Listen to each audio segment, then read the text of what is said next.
Сегодня речь в программе пойдет о работе собрания Очимчирского района, о взаимодействии депутатов с жителями, основных задачах собрания и возможностях для их решения. Пообщаемся об этом с председателем собрания Очимчирского района Адгуром Квициния. Поговорим об актуальных вопросах работы собрания Очимчирского района. Расскажите, пожалуйста, что относится к этим вопросам и чем вот на данный момент заняты депутаты собрания, в том плане, что недавно проходило заседание, и чему оно было посвящено, какие вопросы обсуждались? Работа собрания района, как полагается по закону, мы занимаемся, как вы понимаете, общественной работой, взаимодействие с исполнительной властью, с правоохранительными органами, с силовыми структурами и так далее. Мы работаем со всеми, по всем направлениям, во всей деятельности на территории района.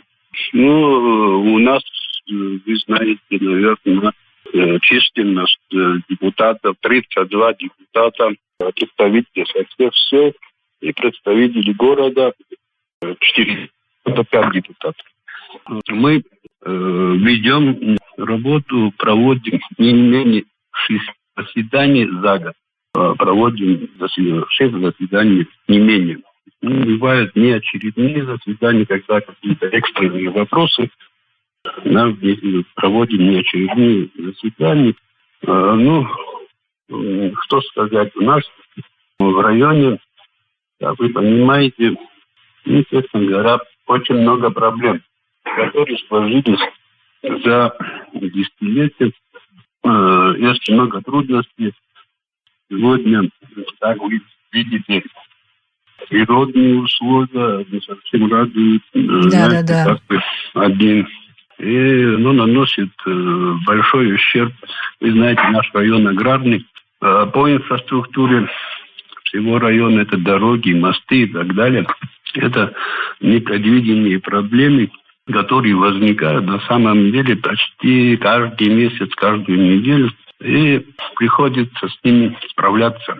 Эти непредвиденные вопросы. И так у нас ситуация в финансовом плане немного, мягко говоря, немного сложновато. И поэтому эти вопросы не так легко решаются.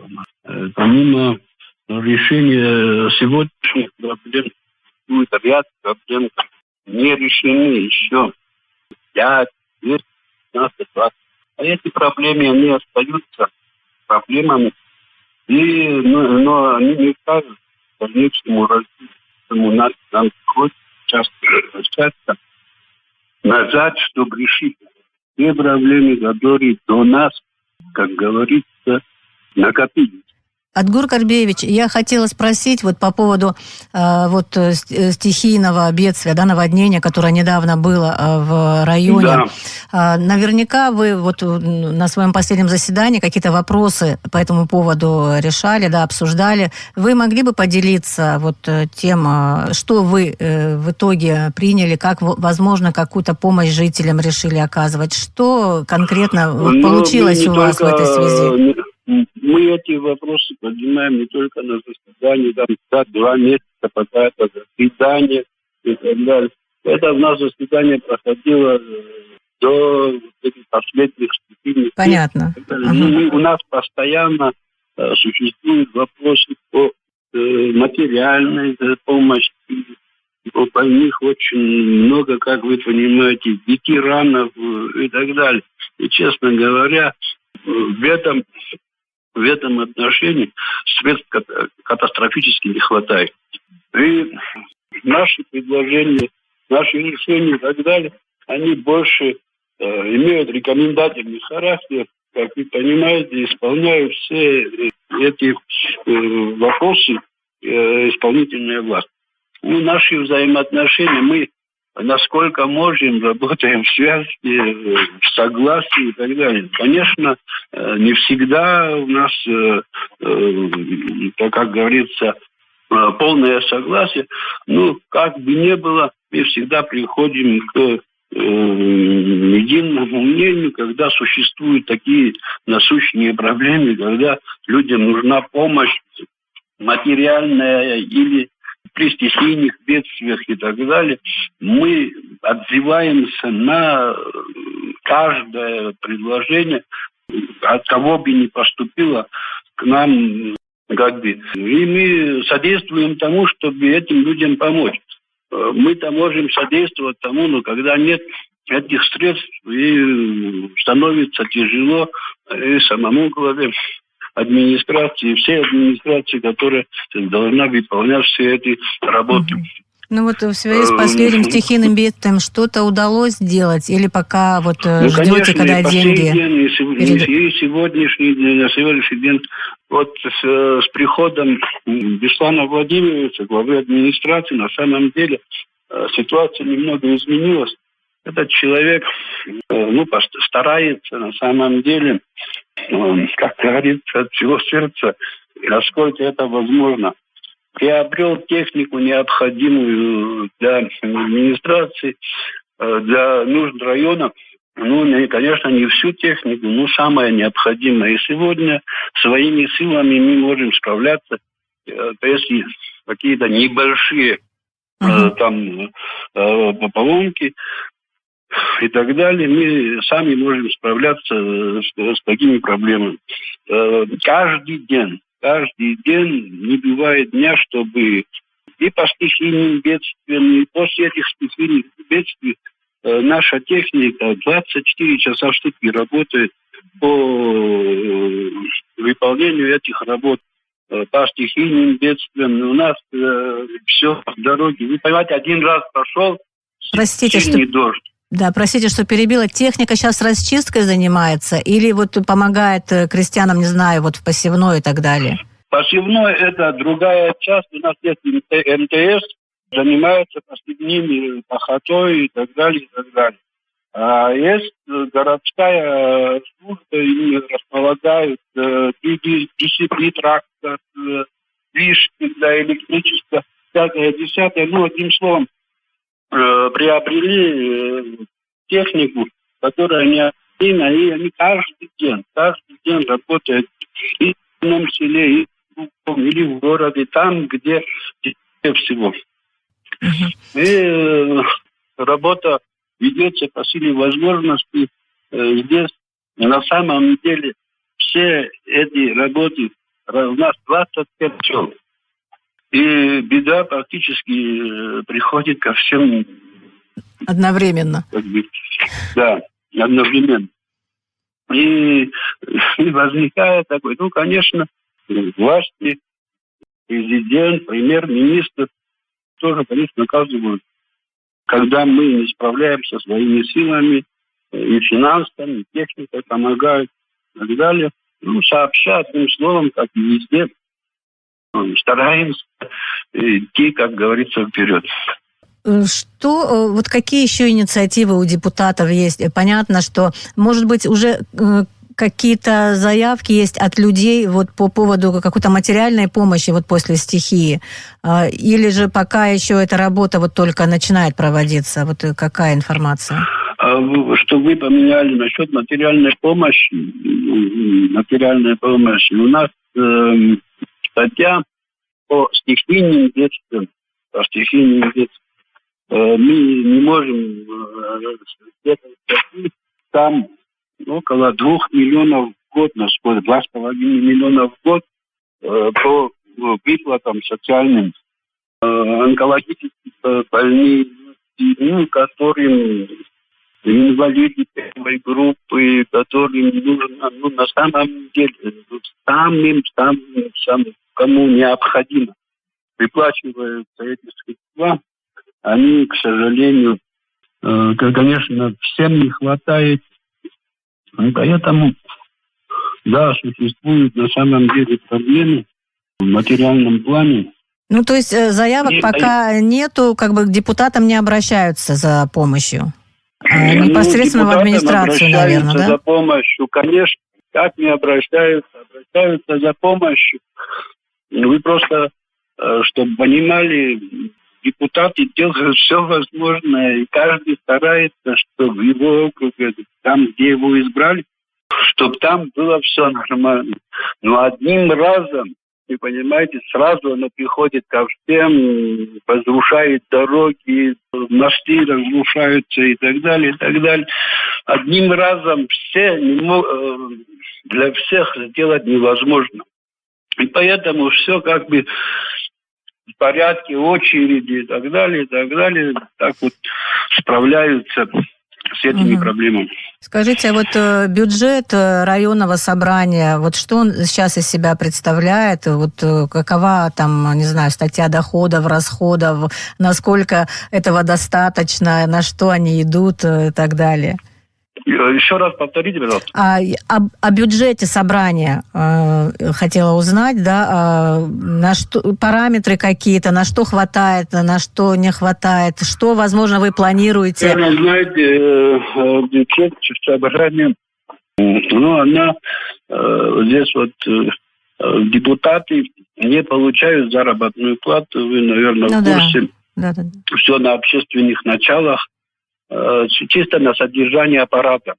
На содержание аппарата, у нас зарплаты тоже, соответственно, как и везде, 12-13 тысяч, и еще пониже. Есть служебная машина в аппарате собрания, его обеспечивают, и, конечно, ремонтируют машину, если она испортилась, и топливом обеспечивают. То есть как такового бюджета на какие-то дела у собрания бюджета, нет, да? Чтобы мы могли это средства использовать для выполнения каких-то вопросов, у нас нет. Поняла вас. Чисто на содержание аппарата.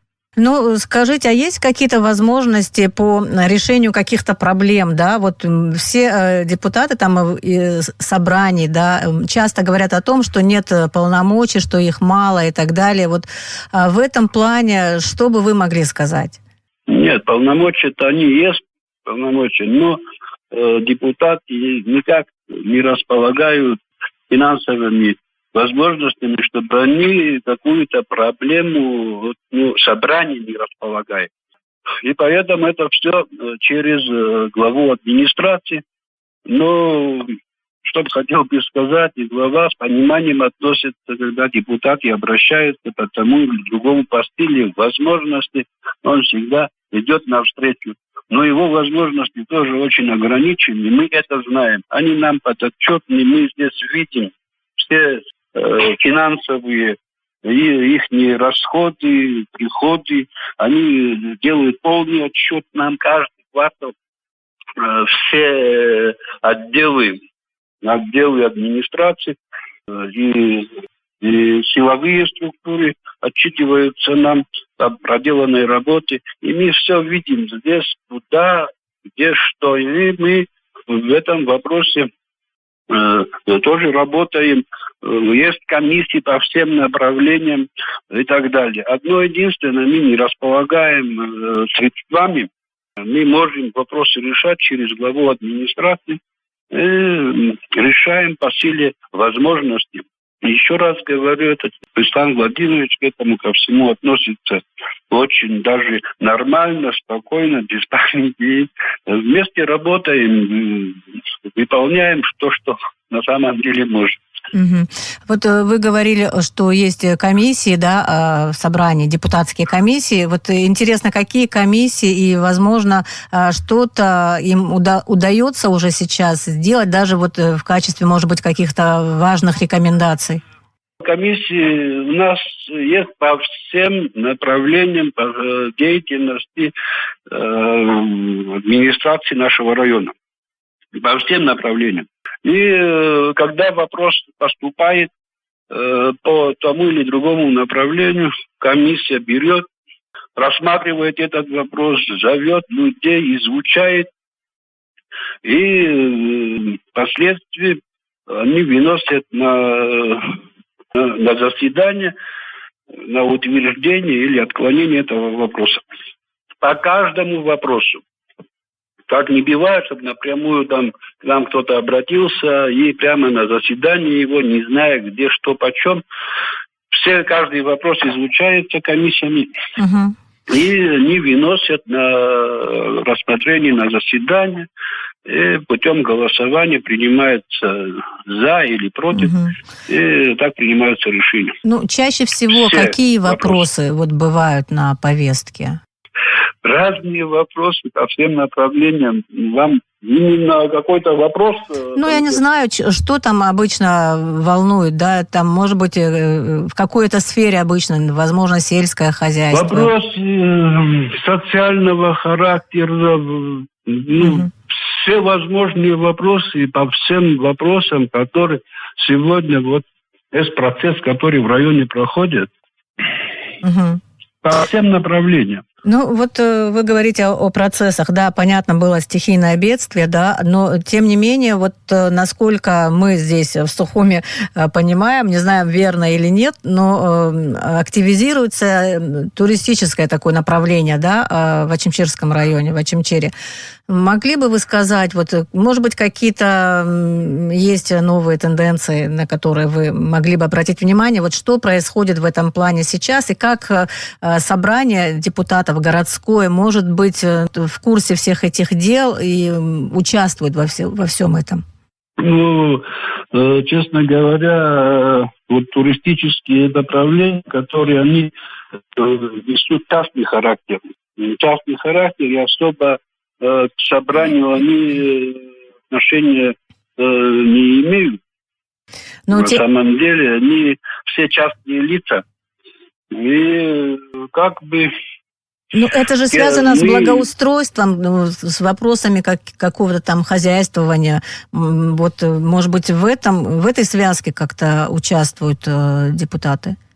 Участвуют, но решение принимается главой администрации.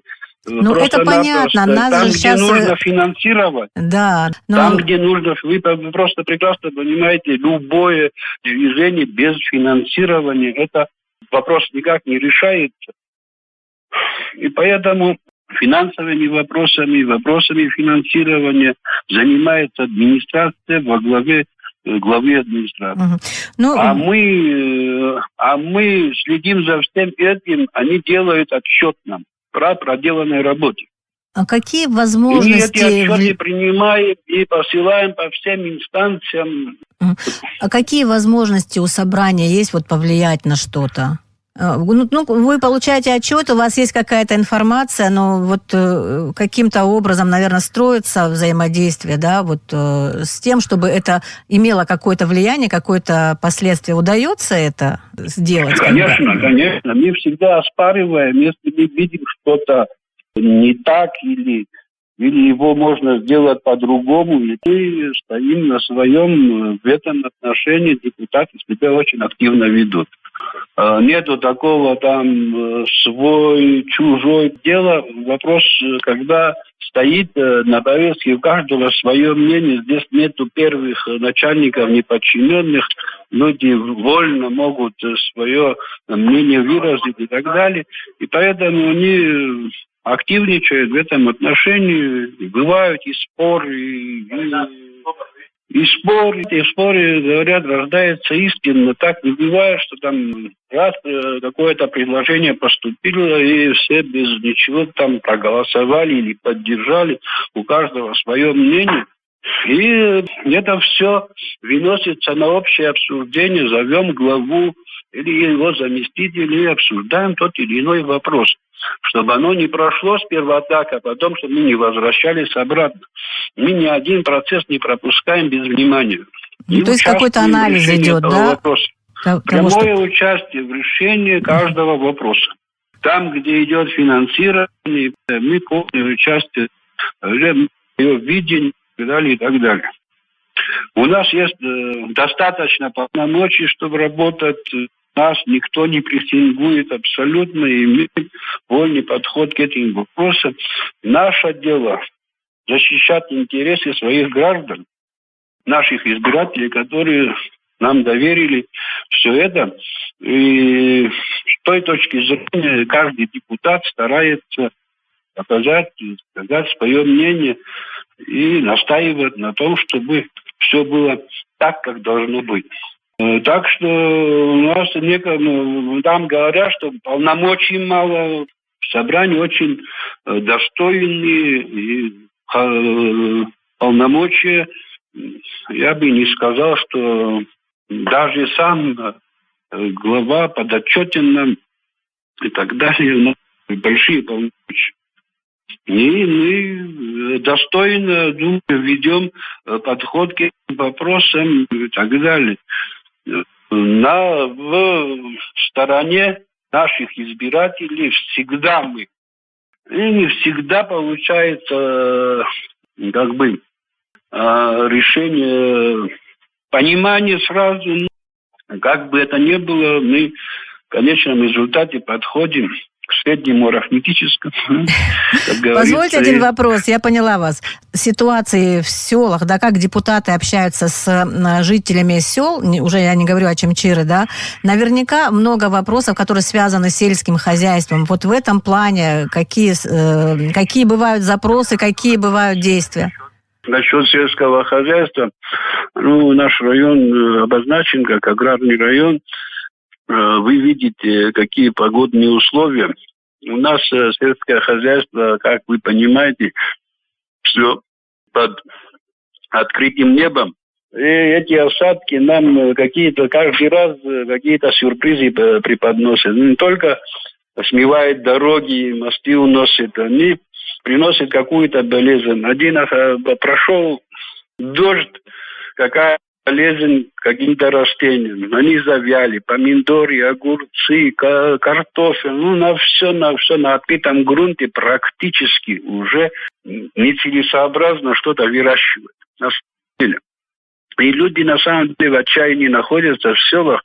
Практически они на себе, не на то, чтобы что-то продать, денег заработать. Чисто на еду сложно стало выращивать в открытом грунте. А теплицы и так далее, такие вещи не каждому доступны, вы понимаете. Не каждому нет в селах практически единицы, кто такое может себе позволить. И поэтому ситуация по сельскому хозяйству, мягко говоря, очень сложноватая. На самом деле, вы понимаете, несколько лет люди, вкладывая средства, деньги, свой собственный труд и так далее, мучаются, и результаты нулевые. И люди уже как-то к этой ситуации начали тоже относиться не совсем, нет уверенности такой, того, то есть особо сейчас делать, они пытаются не заниматься, да, этим? Да, люди предпочитают уже сельским хозяйством, честно говоря, не заниматься. Очень настораживает эта ситуация, понимаете, это очень тема такая. Спасибо вам большое. Серьезная. Мы обязательно еще поговорим, особенно вот на тему сельского хозяйства. Это интересно. Вот, к сожалению, наше время сейчас уже ограничено. Я благодарю вас за интервью. Желаю вам успеха в вашей работе. Пусть все получается. Всего доброго. Спасибо и вам того же. О работе собрания Чимчирского района, взаимодействии депутатов с жителями и администрации района мы говорили с председателем собрания Чимчирского района Адгуром Квициния. Главный четверг. Главы городов и районов